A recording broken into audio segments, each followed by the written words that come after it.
تمهيدي. يقول تكامل كوسيك التربيع 1/2 وهنا 1/2 بالنسبة لمن؟ هذا المحرم الأول انتهى. المحرم الثاني نرفع المقام أصعدها من هذا الجانب من هذا الجانب كويس. راح يصير تكامل 1/2 كوسيك التربيع 1 عفوا أساسا نعم 1/2. هذا ما يمكن طاط يصير بس ذاك العالم اكو ناس سبورتيه تجيني بديل، اكو ناس كل شنو بس تكاملات. نجي هنا هذا التكامل مباشر مع غير مباشر. شوف انت جاي شوف المثل ذولا حط الكوسيك التربيع يطلع لك كوتا. نعم بس انا عندي زاويه ما عندي زاويه. يجب توفير مشتقة الزاويه. الزاويه يراد لها واحد اداريه. نعم شو كتبنا بالزاويه؟ مشتقة الزاوية عافيه مو مشتقة النص. الزاويه اكس اس نصف ايش بيه لوس ينزل؟ واطرح من لوس 1 ناقص 2 حمدا لله حمدا لله. شيء ناقصها.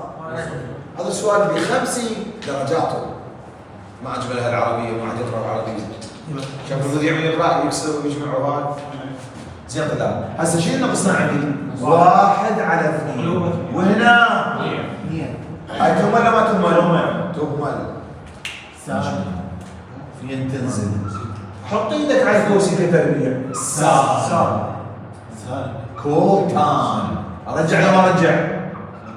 ارجع جذر زائدا سي. سؤال قصير قامه بس ما فهموه. قصير قامة بس ما فهموه. راعيه. شنو جذر التربيع يا سعيد؟ 1/2 وهذا شو يصير ايضا؟ 1/2. اكو سؤال الخطوه الاولى؟ لا الخطوه الثانيه رفع المقام لا وتغيير اشاره الاس. الخطوه الثالثه ما فهمتوها توفير مشتقات الزاويه. الزاويه اذا مثلا 5 خلي 1/5 7 1/7 الزاويه اكس نص نصف. شلون اشتغل؟ مشتقة الزاوية اللوس ينزل واطلع فوق. اي نفس عوزه 1/2 برا 2. هسه اسمح لي هاي تهمه ولا لا؟ خلينا تبعدهم. هاي تهمه. فين ينزل؟ حسب المثلث من تحط ايدك على الكوسيك التربيع ايش يطلع لك؟ تحضر مثلث ولا لا؟